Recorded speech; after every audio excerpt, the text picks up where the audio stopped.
Hi guys, my name is Hannah, also known as Hands Van Ventures on Instagram and on YouTube. I'm 20 years old and I live in a van. So right now you're obviously not in your van. Can you kind of catch people up on what's happening, where you're at in your life and all that good stuff? Yeah, so right now I'm actually at my mom's house parked out front. I'm planning on hitting the road in about 2 days to go full-time travel. Since then, I've just been working and parking in front of my mom's or in a desert nearby and just saving up until I can hit the road, which is in 2 days. So you're in that interesting situation. We chatted just a little bit before we started talking to where you're about to hit the road. You've done a couple little trips, kind of getting acclimated to life on the road. So this is actually a two-part question here. Mm-hmm. How beneficial do you think it was where you had a little bit of time to get an idea of what you're getting yourself into in terms of being on the road? And then also, can you follow that up with how are you feeling right now? Are you nervous? Are you excited? Is it starting to really wear on you? Can you kind of touch base on that? Yeah, so I've lived in my van for the last 6 months in Phoenix, Arizona. I've been working 2 jobs and just saving up until I hit the road, also parking at my mom's whenever necessary and just getting out into the nature when I can. It's honestly been really good test as to see if it was really what I wanted to do because it's not 100% full-time van life, but it's definitely warmed me up into the ability to live in the van full time because it's just very comfortable now. I feel safe wherever I park.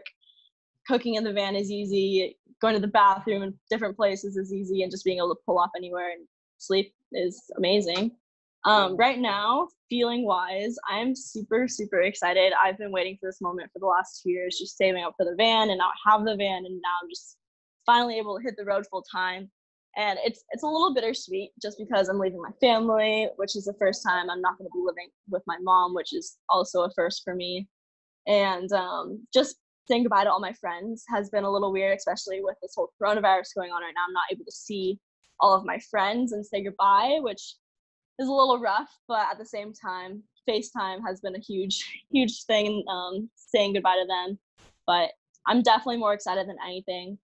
Nervous to see, different parking situations. I'm sure stuff is going to come up where I'm not going to be able to park one night and I'm going to be in a panic, trying to figure out where to park. But I'm ready for those moments. Like, I'm ready to feel the loneliness of being on the road and just out in nature and traveling, which is just what I've been waiting for. So it's very exciting. So what was the first catalyst for you to even be interested in this life? Like, how old were you? Were 16, 15? Did you see something on Instagram? Did you see something on YouTube? How did this all start for you? Yeah, so my life pretty much changed when I was 16. My dad left and I had been planning on going to a huge college, being a vet my whole life. I did the whole AP route in high school and everything. And, when he left, it kind of like shook my world up a little bit and for the better, for sure, because it made me see that there's so much more to life than just going to school right after high school, getting a job, having a family, and I just really started getting outside more. That was like my space, and just being outside felt like at home for me. And then after high school, I decided not to go to school, and so I ended up going to Europe for a month and traveling out there and just experienced a lot of cultures, met amazing people, and stayed in hostels, which was huge because staying in hostels, you just meet people from all around the world who are also living this very nomadic lifestyle. And so when I got back from Europe, I was just working full time, and I saw, I believe it was Eamon and Beck on YouTube, probably one night just scrolling on YouTube, and I was like, that's what I'm gonna do, 100%. To my mom about it, told all my friends, and they were all like, you're insane, you're gonna live in a van, what the heck? I was like, you guys have to see these vans, they're insane, they're literally houses. And so I just worked full time for 2 years and then got the van and have been living in it for 6 months now. So you didn't go to college. You saved up No. for a couple of years to do this. What type of jobs were you working? Was it hard to save, or was it like once you made that decision, you knew it was it? That's what you're going to do. Yeah, so it was pretty much like I knew I was gonna live in the van. When I was probably 18, that was when it was like 100%. That's what I'm gonna be saving up for. Um, I've had a job since I was 16 in high school. I'm 20 now, soon going to be 21. And so I worked at a protein shake shop actually when I was 16. I worked there for 4 years. It was a small family business, and they're like my family still. And I was managing it there, doing the social media marketing for them as well. And then I left that job last year and switched over to working into a restaurant as well as working at a yoga studio. So I was working 2 jobs around 55 hours a week. And honestly, the restaurant industry, it's great. I love it. It's a really good way as like a server to make some extra bank really fast, honestly. And so I was doing that and working at the yoga studio full time until the coronavirus happened. And then I was like, well, this is the perfect time to go explore nature and just be out there. Absolutely. So during the 2 years that you saved, did you have any hard times? Did you ever question yourself, or was it like on a scale from 1 to 10, 10 as being there was no time you're like, what am I doing? You just knew what you're doing. 1 would be you were kind of wishy-washy on it. On a scale from 1 to 10, how were you during the 2 years? Because I see a lot of people, they'll find that YouTube channel, Eamon and Beck, and they'll be like, oh, I want to do this, and it'll last for a week. Mm-hmm. But it seems like Yeah. for you, it's something that you actually followed through on, which is pretty rare in my experience. So I kind of want to dive deeper into that. Like, where were you on that scale in terms of, hey, this is what I'm doing versus I don't know. Yeah. So, I mean, growing up, I've always been a super determined, driven person. So I think I saw it and I just knew that that's how I wanted to live. It's a super minimalistic lifestyle. You get to travel all over and see amazing spots and just be outside. And that's exactly what I wanted out of life. I would say on a scale of 1 to 10, I was probably around an 8, only because I was in a long-term relationship and he was not on board. And I was like, well, I need to do this. It's like, this is what I want to do. This is my dream. And so I think there were a couple moments where I was like, do I want to be with him or do I want to go and travel and see the world? And obviously, we're no longer together. And so when we actually broke up July of last year, I bought the van in September. So that was a huge catalyst into just throwing me. I was like, you know what? It's the perfect time. I'm going to buy a van right now and going to go do this. So yeah, I mean, there are probably a few moments where people would be like, what are you doing? Like, are you sure? And that can get in your head, definitely. But I mean, it's your life. Do what you want with your life and don't listen to anyone else, because if it's what you want to do, you can make it happen. Just don't listen to anybody because they don't know what you want to do with your life, and the fact is, if you're happy, that's all that really matters. Absolutely. My favorite book is The Alchemist, and there's a quote in there that I say to myself all the time, and I tell other people is, people know how to lead others' lives, but none about his or her own. And Mm-hmm. that's the epitome of 100%. So when it came time to buy the van, in the 2 years that you saved, were you able to buy everything outright? Is there still a little bit that you owe on it? Like, was there any surprises there? Because if you save for 2 years, you could have went with an older rig, but you got a Yeah. newer rig and had it custom built. So again, it's kind of a double question. Were you able to buy everything outright and you're good to go? And why did you go with a newer rig versus an older rig?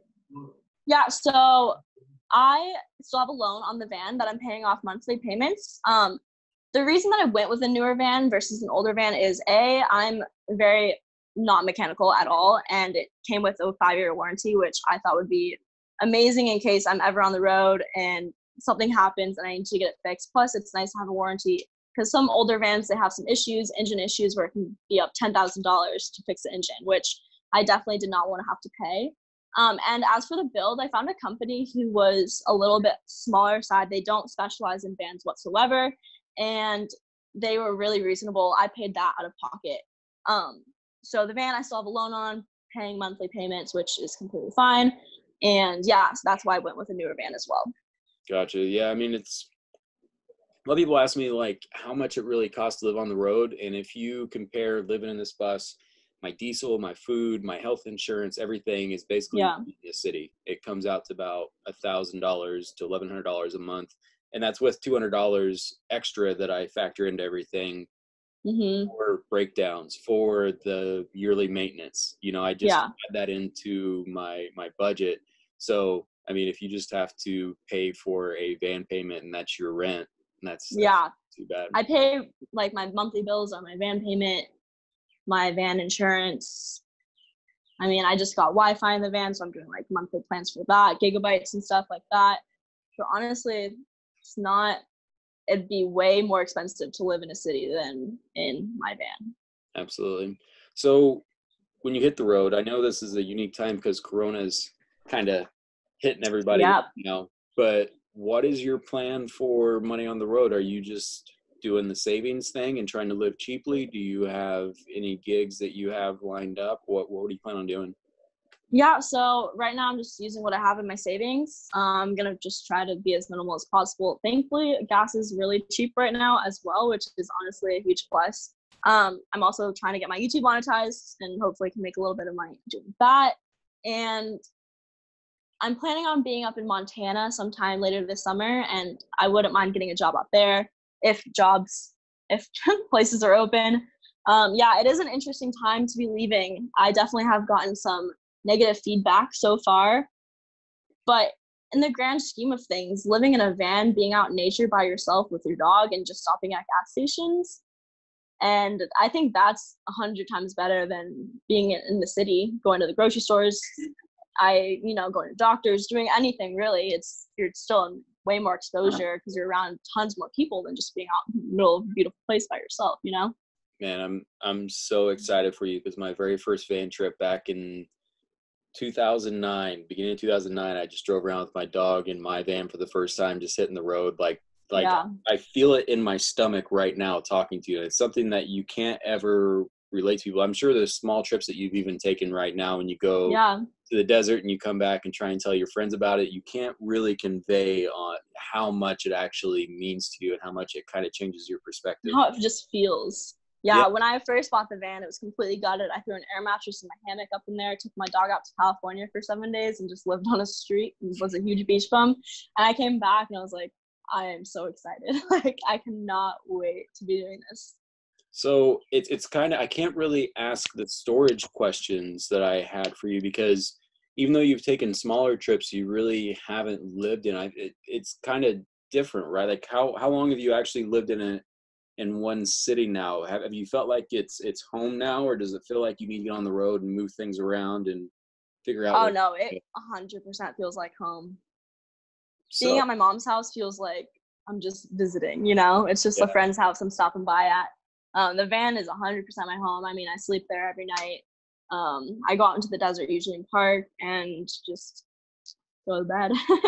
I did just stock up on all my food for when I leave, which was interesting because I went to Costco and just bought like a bunch of big stuff. I'm like, where am I gonna put this all? And there's a few things sitting out, but I just throw it in my sink and drive and then put it out when I'm not driving. oh yeah, I mean that was one of the things I did when I first got my van too. Is Yeah. bought a bunch of stuff I really didn't need. Like, granted, you do need food, especially right now. But I bought the most random stuff, like little battery-powered fans, all the little Yeah. storage things. Like, it was just ridiculous. I was just getting so excited. With, with your current setup, do you feel as though you have enough storage? Is there anything that you would change with storage, or do you find it adequate for what you're doing? Thankfully, I do find adequate storage space.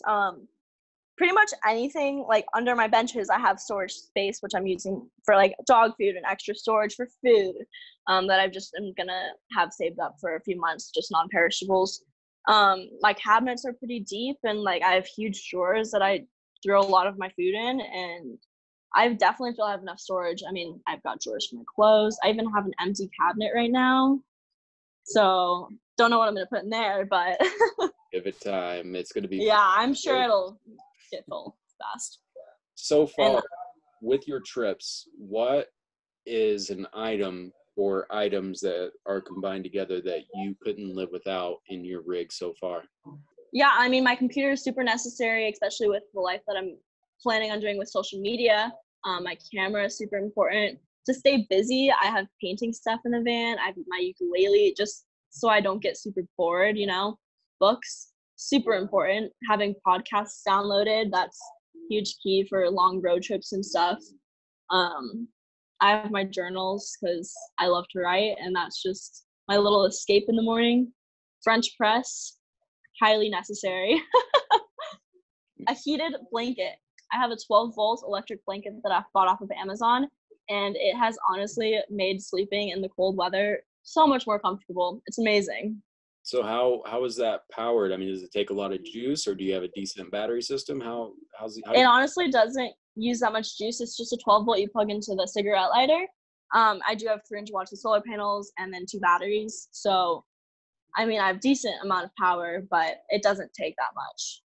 speaking of your power, how has that been working for you on the road? Do you feel like that's an adequate system, and what all do you charge? Because a lot of people that'll be listening to this and watching this, you know, they're thinking about getting into this lifestyle. And you said you have 200 watts with 2 batteries, I have 300 watts of solar, and then I have 2 110 AGM batteries. and that's adequate for you. Like, is that working pretty well? Yeah, it's also connected to my car battery. So when my car is running, it's also charging the batteries. That's been really helpful because I do drive a lot. So whenever I'm driving, it's charging the batteries, which I have a ton of power stored up right now. As for charging things, I mean, I have my lights, I have my LED lights, charge my computer, cameras, drones, my phone, my Fitbit watch. Kind of smaller I things, right? Yeah, I do have a blender, which has worked great so far. I haven't had any issues with that to make smoothies and stuff. Um, but I only use that every once in a while. Besides that, I don't really plug in that much stuff. Just the necessary electronics, I guess, that I have in my van. So as long as it's small stuff, 300 watts, and I guess that's 420 uh, amp hours, works pretty well for you in your battery. Yeah, it does for sure. I haven't had any issues yet, knock on wood. In terms of the build, you said you went with a smaller company that doesn't normally do vans. Yeah. And this will kind of pigtail into the last couple of questions I have for you. Did you have a layout that you saw that you designed yourself, or you saw somewhere that you gave to them and they implemented, or was it on them? Like, how did that process go of you designing your van? Yeah, so for the 2 years that I was saving up, I was just messing around, designing a ton of layouts, just drawing them down and just seeing what I think would work best for me, as well as the whole electrical setup. I had my water system all planned out. So by the time I went to the company, I had a layout that I really liked and could see working really well for myself. And I just went to the company. I was like, hey, can you guys do this? Here's my layout. And they were like, yeah, totally. And it came out literally exactly how I imagined it being. The only thing that I would change is I have a 7-gallon gray water tank inside the van. I would change that to having a larger gray water tank underneath the van, so it's not inside. Because if I like make beans or something, sometimes it can smell the water. But besides that, there's really nothing else that I would change. So you mentioned the gray water. Do you have a toilet? Do you have a shower? And what do you do with your gray water? So for my gray water, I do use biodegradable everything. So toothpaste, face wash, dish soap, pretty much anything. I just use biodegradable soap, so I can just dump it anywhere. As for shower, I do not have a shower. I do have a shower attachment on the side of the van that's hooked up to my water tank, and I can just like rinse off like that. Otherwise, I have biodegradable soap and can go bathe in lakes and rivers. And thankfully, I do have a lot of friends in different states, so I can always hit up some friends. I was just with another van lifer last weekend who said that he uses couch surfing, the app, and I'm probably going to give that a try as well. Seems like a cool way to meet people and get to know cities and towns. And for toilets, nature, gas stations, coffee shops, grocery stores, really anywhere that is open, or if I'm in nature, So be an animal. by the time this comes out, your video, I don't know, will post for those listening and watching. We filmed a tour of her rig, so you can check it out. But I don't remember if I mentioned this to you. I might have. Willing Workers on Organic Farms. Yeah, You have I've heard of it. Wolfing and wolfing if you are looking for places to shower, if you're looking for a place to hang out. For example, when I mentioned my first van with my dog, I couch surfed a lot, which was awesome. Met so many cool people, did tons of fun local stuff that you would never do if you didn't meet those people in the city. Yeah.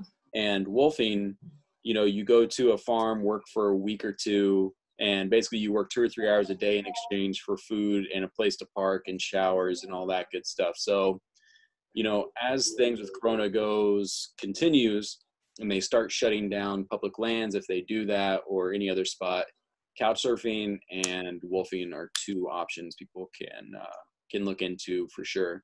Yeah. That pretty much wraps up the questions that I had for you. Is there anything else that you would suggest to people? Anything else that you've learned in your process of doing this? Because I'm sure about 90% of everybody that's watching this or listening to this wishes they could have done this at 20 years old. Like I was telling you, it took me to about 25, 26 to actually save up the money and pull this off and actually hit the road. Mm-hmm. So do you have any advice for people? The biggest piece of advice I probably have is just to follow your dreams, because so many people kept like turning me down, just being negative about it and just questioning it. And, you have that gut instinct that just tells you what to do in life. And I think you should really listen to that. And, work as hard as you want to work to make this happen, because if you really want it, you will find a way to make it happen. If it's going to take 2 years, if it's going to take 5 years, it doesn't really matter. I just think it's really important for people to follow their dreams and go through with it, because there's way too little life to live than to just, not do what you want to do with your life. Absolutely. Yeah. The average person lives, I think it was 27,000 days. Everybody thinks they have like 100,000 years to live, 200,000 years. And when it comes down to it, you really don't have that many days. So yeah, life is short and you just want to make the most of it. See all the places you want to see, do what you want to do, and don't care what anybody else does or think. Be happy. Do what makes you happy, because that's the biggest thing in life is happiness. So by the time that people watch or listen to this, you're already going to be on the road. You're going to be a rubber tramp by that time. If people were to find you online, keep up with your travels, where can they find you? What's the best way to follow your travels? Yeah, so on Instagram, my Instagram handle is HANSVANVENTURES, Hands Van Ventures. It's the same on YouTube, just with spaces. It is linked in my bio on my Instagram, so if you want to go, just click that. Be sure to subscribe, follow me on my journey. I'm excited for you. I'm excited to see how it goes. Thank you. I'm very excited as well.